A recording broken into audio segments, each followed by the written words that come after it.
EV-Miikan sähköauto-uutista terve. Tänään meillä on käsissä jotain todella kuumaa ja tällä kertaa ihan kirjaimellisesti. Donut Labin akkusaaga jatkuu ja nyt meillä on tuore raportti suoraan VTT:n uunista. Jos luulit, että se edellinen lataustesto oli kova, niin nyt katsotaan, että mitä tapahtuu, kun tämä kenno laitetaan oikeasti ahtaalle ja lämmöt nousee 100 asteeseen.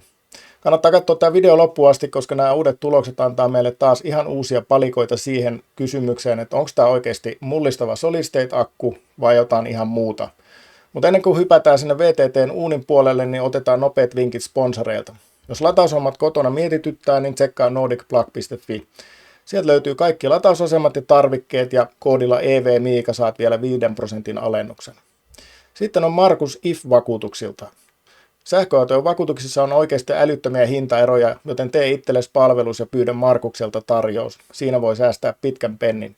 Ja hei, jos oot myymässä sun nykyistä autoa, älä ihmeessä tyydy siihen ekaan hyvitystarjoukseen. Paana on nettiauton tekijöiden palvelu, jossa sä teet ilmoituksen rekkarilla ja kilsoilla ja autoliikkeet saa kilpailla sun autosta. Se on sulle täysin ilmasta, etkä sitoudu mihinkään, mutta usein se hinta nousee huomattavasti paremmaksi. Kokeile itse baana.com. Iso kiitos sponsoreille, he mahdollistaa nämä videot.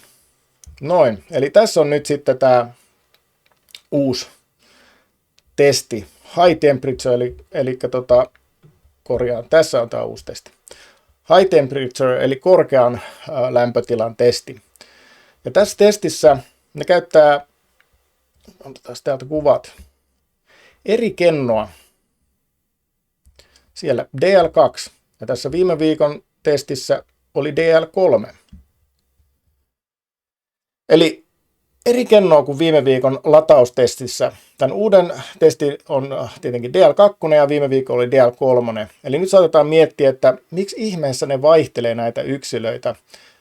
Se selittyy sillä, että VTT:lle Donut Lab on toimittanut 3 visuaalisesti samanlaista kennoa ja niitä on testattu rinnakkain eri juttujen osalta. Eli mielenkiintoista tässä on se, että nämä kennot ei ole identtisiä.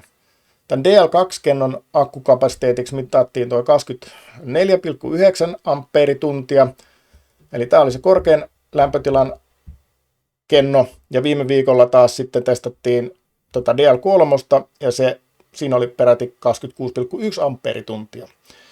Ero on siis jonkun verran, ja se kertoo siitä, että nämä on vielä protovaiheen juttuja, ja siellä on laatuvaihtelua, mutta se saattaa myös antaa mahdollisuuden nähdä, että miten tämä tekniikka skaalautuu eri yksilöissä.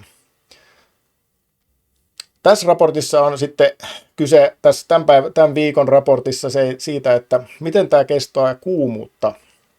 Eli homman nimi oli se, että kenno ladattiin normaalissa huoneenlämmössä, mutta sitten se purettiin todella kuumassa. Ensin 80 asteessa ja sitten peräti 100 asteessa. Ja tulokset on paperilla aika hurjia, sillä 80 asteessa se kapasiteetti oli jopa 110,5% verrattuna siihen, mitä se antoi huoneen lämmössä. Ja sitten kun mentiin sinne 100 asteeseen, niin se kapasiteetti oli edelleen yli 107% verrattuna referenssiin. Eli tästä voi nyt sitten helposti katsoa, että onpas kova juttu, mutta tästä tulee nyt se kriittinen kohta. Eli vaikka se kenno pystyi purkamaan virtaa 100 asteeseen asti, ja se pystyttiin vieläpä lataamaan sen jälkeen normaalisti, niin jotain siellä sisällä tapahtui. VTT nimittäin kertoi, että sen 100 asteen testin jälkeen kennon suojapussi, eli pouch, oli menettänyt vakuuminsa. Eli toisin sanoen se oli paisunut tai sinne oli muodostunut kaasua. Eli nyt on sitten aika vetää tästä niitä johtopäätöksiä. Viime viikollahan oli, jos esimerkiksi katsoitte akkutohtorin video, niin oli jo epäilyksiä, että onko tämä oikeasti solid state vai onko tämä todella hyvä, laadukas NMCA-litiumkenno. Eli ne viime viikkoiset lataustestit, 11C-lataustestit ei niin kuin poistanut mitään, tai ne ei niin kuin itsessään olleet mitenkään vakuuttavia sen suhteen, että tässä olisi mikään solid state. Se oli erittäin laadukas, mutta ei poikkeuksellinen. Tuolla on netissä muutkin tehneet jo vastaavia testejä. Eli eikä tämä uusi raportti nyt poista näitä epäilyksiä oikeastaan, vaan pikemminkin ruokkii niitä. Eli jos kyseessä olisi aito, täysin kiinteän olomuodon solid state-akku, niin sen pitäisi nimenomaan loistaa näissä korkeissa lämpötiloissa ilman, että sieltä karkaa mitään kaasuja ja pussi turpoaa. Se, että se pussi menetti tyhjönsä 100 asteessa, viittaa vahvasti siihen, että siellä on kuitenkin jonkinlaista nestemäistä tai keelimäistä elektrolyyttiä, joka alkoi höyrystyä siellä kuumuudessa. Eli tämä on just se juttu, mikä sähköautossa mietityttää, eli turvallisuus. Jos se akku alkaa kaasuuntua, niin vaikka se toimisikin, niin se on merkki epästabiiliudesta. Mutta täytyy sanoa, että vaikka nämä kaikki tekniset speksit on vielä hämärän peitossa, niin yksi asia, missä tämä Donut Labin akku on ehdottomasti maailman huippuluokkaa, on nimittäin viihdetiheys. Tämä tarjoaa viihdettä korkeammalla ja katsomistiheyttä korkeammalla määrällä kuin mikään muu akku ikinä tähän historiassa. Eli verrattuna mihinkään muuhun akkuun, niin tässä on ehdottomasti korkein viihdetiheys.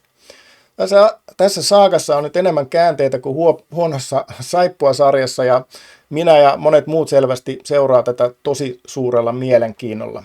Ja otetaan siihen muuten tämä, että tämä Donut Labin sivusto, täällä on nyt tullut, täällä on linkki Third Party Evidence, eli kolmannen osapuolen testitulokset, mistä päästään tänne I Do Not Believe-sivustolle.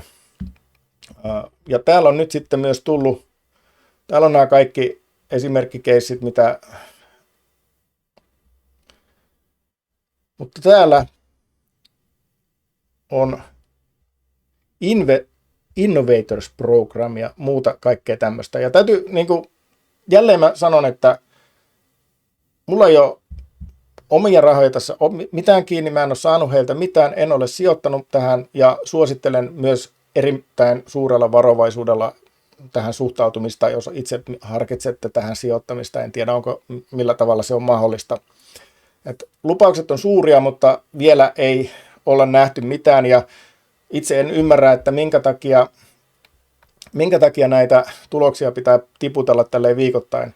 Joo, se luo hypeä, se tuo mulle paljon katseluita, että mulle se on hyvä homma tavallaan, mutta en ymmärrä, että kelle tätä niin kuin pitää markkinoida tällä tavalla, mutta